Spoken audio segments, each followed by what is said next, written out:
자, 지금부터는 증거 파트입니다. 자, 증거에 의 나와 있죠? 의는 읽어보시고, 자, 의미를 봅니다. 자, 첫 번째, 증거 방법이라는 것이 있는데요. 이 방법이란, 자, 사실 인정의 자료가 되는 유형물 그 자체를 말합니다. 자, 예를 숙지해 두세요. 증인, 감정인, 증거물, 증거 서류, 증거물인 서면, 상해 진단서, 공판조서, 피고인, 피고인의 신체와 같이 사실 인정의 자료가 되는 유형물 그 자체를 뭐라고 한다? 증거 방법이라 한다. 이 증거 방법을 통해서 얻어진 것이 증거 자료인데요. 여기 보시면 이 증인이 증거 방법이라 했잖아요. 그러면 이 증인을 통해서 뭘 얻어내겠습니까? 증언을 얻어내죠. 그리고 이 감정인으로부터 얻어내는 것은 감정 결과인 것이고, 그리고 이 증거물로부터 얻어내는 것은 성질이라든지 형상을 얻어내겠죠. 그리고 증거 서류로부터 얻어지는 것은 이 증거 서류의 의미라든지 내용을 얻어내겠죠.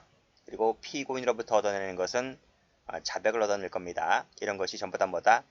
증거 자료로서 사례가 됩니다. 됐고, 자, 증거의 종류를 보죠. 자, 직접 증거가 있고 간접 증거가 있는데, 이 직접 증거란, 자, 요증 사실을 직접 증명하는 데 사용되는 증거를 말합니다.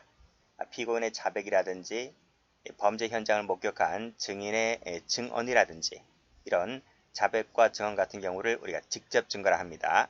자, 간접 증거라고 하는 것은 간접적으로 증명하는 데 사용되는 증거를 말하는데 범죄 정황에 관한 사실을 증명한다 해서 이것을 정황 증거라고도 불립니다.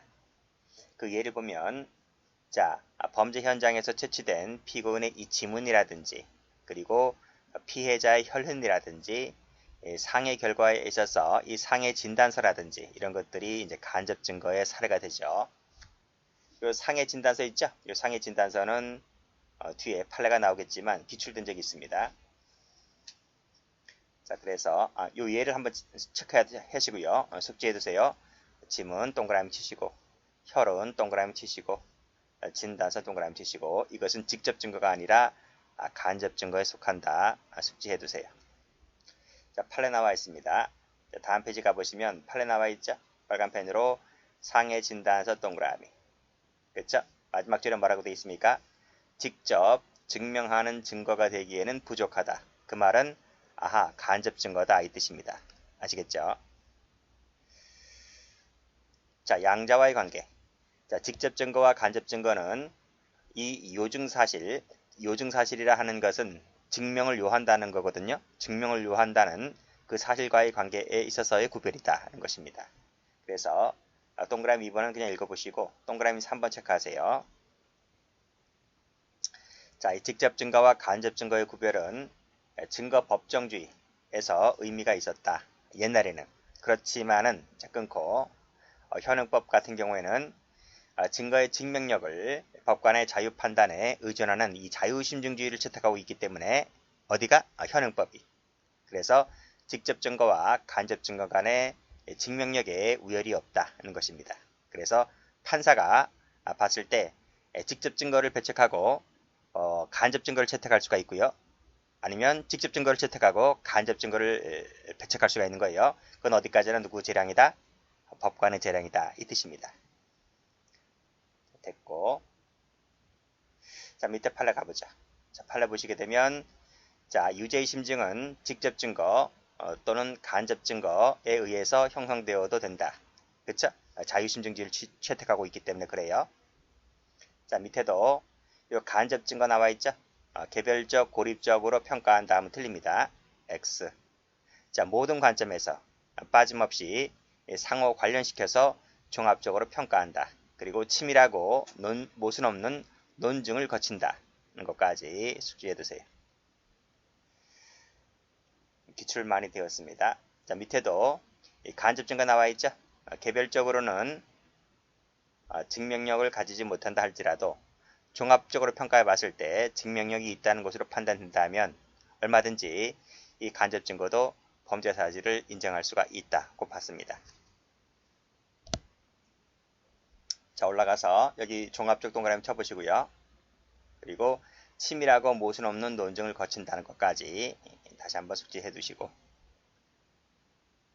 자, 그 밑에 이 살인죄처럼 법정형이 무거운 중죄 있죠, 중죄. 중죄 같은 경우라 할지라도 직접 증거 없이 간접 증거만에 의해서 유죄를 인정할 수가 있다는 것입니다. 일단 끊고요. 그리고 시체가 발견되지 아니한 살인죄 있죠? 같은 경우라 할지라도 이 간접 증거를 상호 관련하여서 종합적으로 고찰한다면 그것도 이 간접 증거만 갖고서도 살인죄 공소 사실을 인정할 수 있다고 봤습니다. 됐고, 자, 그래서 여기를 가로 열고 닫고, 꼭 시체가 발견되어야지만 살인죄를 인정할 수 있는 것이 아니라 시체가 발견되지 않았다 할지라도 살인죄를 인정할 수가 있다는 취지의 판례입니다. 다음, 전부 다 간접 증거 관련된 판례들입니다. 다음 페이지 가보시면 여기도 간접 증거 나와 있죠? 자, 간접 증거, 합리적인 의심을 허용하지 않을 정도이면 된다. 그리고 하나하나 간접 사실 사이에 있어서 모순, 접촉이 없어야 한다. 그리고 앞에서 설명드렸지만 논리와 경험칙, 과학 법칙에 의해서 뒷받침이 되었을 때 이 간접 증거가 증명력을 가질 수가 있다. 이 뜻입니다. 그 다음도 보면 역시 간접 사실 나와 있죠. 합리적인 의심의 여지가 없을 정도로 추단될 수 있을 때 이 간접 증거가 유죄 증거로 쓸 수가 있다는 내용의 판례이고, 자, 밑에도 간접 증거만이 존재한다는 겁니다. 직접 증거는 없고 간접 증거만이 존재하고, 그리고 그 간접 증거 증명력에 한계가 부딪혔을 때에는 또 범죄를 저지를 만한 동기가 발견되어야 하는데 이것도 발견되질 않아요. 그랬다면 자, 이 간접 증거의 증명력은 그만큼 떨어진다는 겁니다. 그렇죠? 이렇게 떨어진다라고 평가하는 것이 형사증거법상 이념에 부합하다고 봤습니다. 어떨 때? 간접 증거만 존재하고 증명력에 한계가 부딪혔을 때, 또 동기가 발견되지 않았을 때, 이때는 뭐다? 증명력이 떨어진다. 는 것까지 기술된 적이 있기 때문에 이런 판례도 숙지를 해 두시고요. 자, 우리 판례가 이 간접 사실을 증명할 때 증명력이 있다고 본 판례를 좀 보도록 하겠습니다. 어떨 때죠? 그쵸? 피고인이 배임죄의 범위를 부인할 때, 그쵸? 범위를 부인한다면 간접 사실을 증명할 수밖에 없겠죠? 자, 그 다음도 마찬가지입니다. 공모 혐의를 부인하고 있을 때, 때도 마찬가지로 혐의 부인입니다. 범죄 부인, 범위 부인, 혐의 부인이죠. 여기도 공모의 점을 부인했단 말은 혐의를 부인했단 말입니다. 그랬을 때는 사물 성질상 상당한 관련성이 있는 이 간접 사실을 가지고 증명할 수밖에 없다. 자, 그 다음도 여기 주관적 요건 나와 있었죠? 주관적인 요건 이 부분을 부인하고 있다는 겁니다. 그쵸? 고의라든지 여기 공모라든지 이걸 부인하고 있다면, 목적이라는 것도 부인하고 있다면 그때는 간접 증거, 밑에도 간접 사실, 정황 사실을 종합 판단해서 이 고의라든지 목적을 뽑아내야 되는 거죠. 이렇게 보시면 돼요. A라는 사람이 B를 칼빵을 했는데 죽었습니다. 자기는 그래요. 난 살인죄를 저지를 생각, 나는 자를 죽일 생각이 없었다. 이렇게 오리발 내밀잖아요. 그러면 그 오리발대로 피신조서를 작성합니까? 그건 아니잖아요. 칼빵을 맞아서 사망했기 때문에 자기는 아무리 오리발 내민다 할지라도 그러면 그 범행 도구에 쓰였던 칼, 도구, 그리고 어디를 찔렀는지, 몇 번 찔렀는지 이런 것을 가지고 그럼 어디를 찔렀다, 몇 번 찔렀다, 살인 도구는 뭐였다, 이런 간접 증거를 가지고 고의를 추단해 볼 수 있다는 것입니다. 자, 그 다음도 보면 겉함기죠. 겉함기 검사 결과가 증거 능력이 있는 경우에도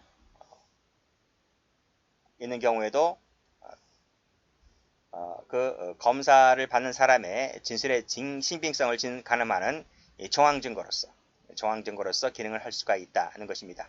뭘? 겉함기 결과. 겉함기를 왜 쓸 것 같아요?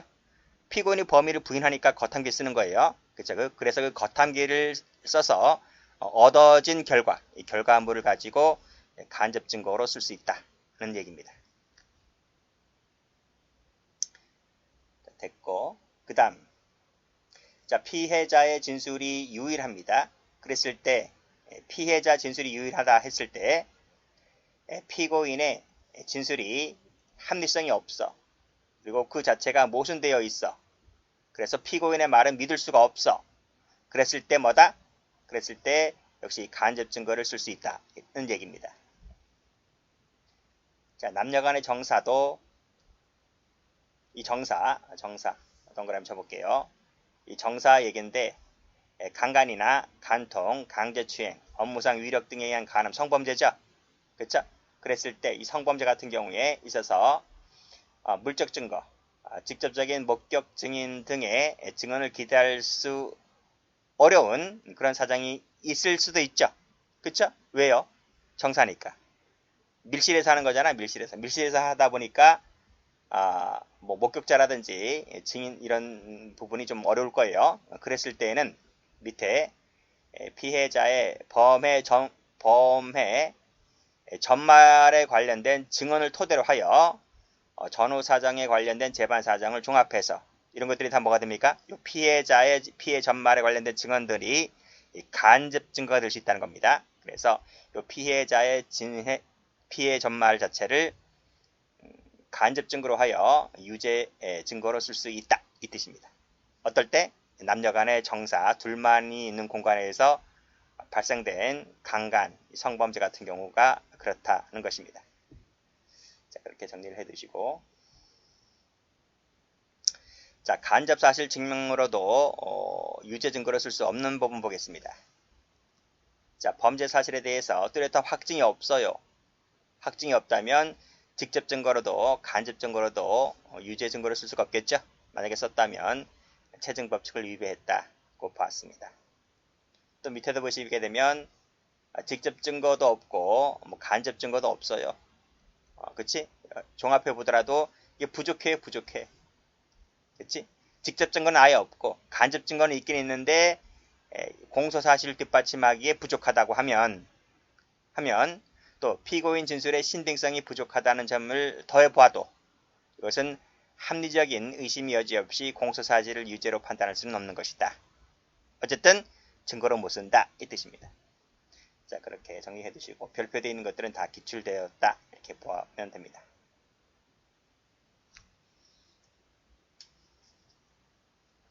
자, 다음 페이지 가보면 자, 인적 증거, 물적 증거 나오죠. 인적 증거는 줄여서 인증이라 함고 물적 증거는 줄여서 물증이라 합니다. 자, 인증은 사람의 진술 내용이 증거가 되는 것을 말하고 그 예로서는 증언이라든지 감정이라든지 피고인의 진술이라든지 이런 것이 그 사례가 되고요.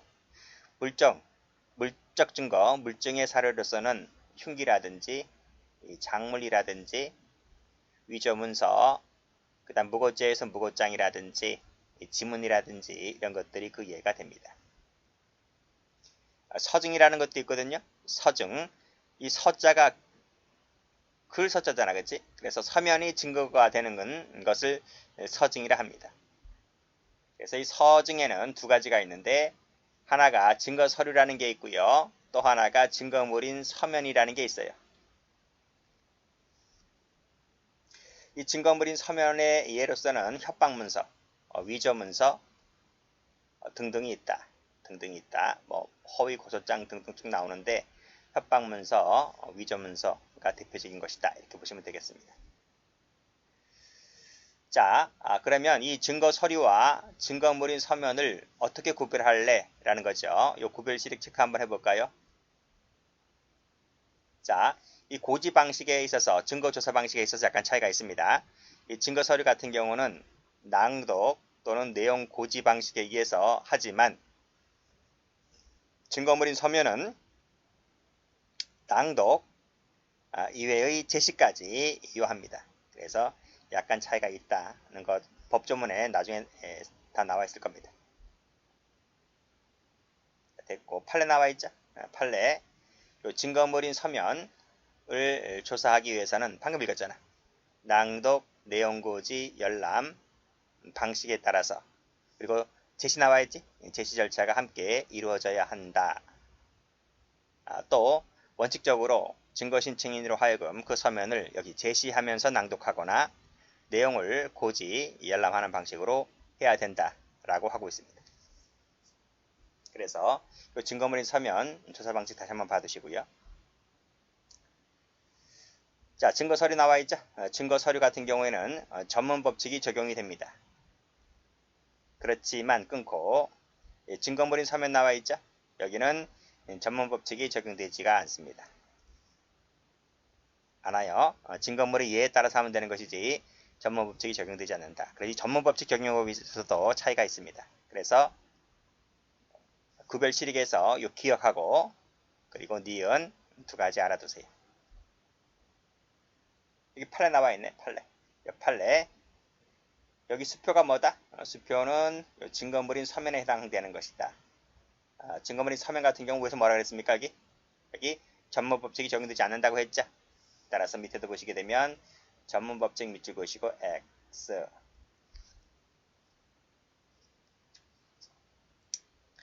자, 다음 페이지 갑니다. 자, 본증이 있고 반증이 있는데, 자, 본증이란 거증 책임, 즉 입증 책임을 지는 당사자가 제출하는 증거를 본증이라 하고 반대 당사자가 제출하는 것을 반증이라 합니다. 이 거증 책임은 보통 누가 지죠? 보통 검사가 지죠. 검사가 지기 때문에 검사가 제출하는 증거를 본증이라 하고 그 상대방인 피고인이 제출하는 증거를 반증이라 합니다. 반증. 이것이 일반적인데 반대가 있어요. 그게 뭐냐면 거증 책임 전환이라고 해서 피고인이 거증 책임 지는 경우가 두 가지가 있는데 그건 잠시 이따 보도록 하고 그때는 이 본증과 반증의 개념이 바뀝니다. 아시겠죠? 그건 어디까지나 예외이고요. 원칙적으로 누가에게 있다? 검사에게 있기 때문에 검사가 제출하는 것을 본증, 피고인이 제출하는 것을 반증 이렇게 이게 원칙이다. 물론 예외가 있다. 이렇게 정리해 두시고요. 자, 진술 증거가 있고 진술 증거가 있고 비진술 증거가 있는데 일단 진술 증거라 하는 것은 사람의 진술이 증거가 되는 것을 말합니다. 그리고 비진술 증거는 여기 나와 있지? 흉기라든지 작물, 지문 이런 것들을 말합니다. 요 사람의 진술 같은 경우에는요. 이 전문법칙이 적용됩니다. 전문법칙은 다음 시간에 배워요. 그렇지만 비진술 증거는 전문법칙이 적용되지를 않는다. 이렇게 숙지를 해두시고 이런 것들이 개념이 하나씩 잡혀 있을 때 뒤에 증거 파트를 좀 더 쉽게 공부할 수가 있어요. 원본 증거, 전문 증거는 읽어보시고 자, 실질 증거가 있고 보조 증거가 있는데 실질 증거 읽어보시고 자, 보조 증거에는 증명력을 증강하는 것이 이 증강 증거 그리고 반대로 증명력을 감소시키는 것이 탄핵 증거 이 두 가지가 있다. 증강 증거가 뭐고 탄핵 증거가 뭔지는 읽어보시고 자, 앞으로 차차 배웁니다. 다음 페이지 가보죠. 증명력이라는 것이 있고 증거 능력이라는 것이 있습니다. 일단 증거 능력이란 뭐냐면 법률상의 자격을 말합니다. 우리가 공무원 시험을 볼 때 우리가 공무원 시험에 합격을 하려면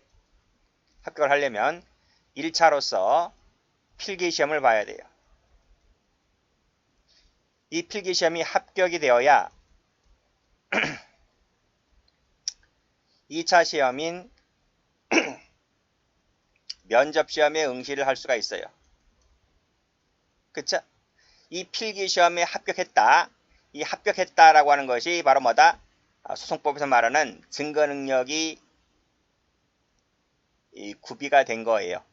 그래서 증거능력이 구비가 되어야 면접시험을 볼 수가 있는 자격을 갖추게 되는 거예요. 그렇게 정리를 해두시면 되겠습니다. 자, 그러면 다시 한번 증거능력은 법률상의 자격을 말한다. 이 자격이 없으면 공판정에서 증거로 못 쓰여요.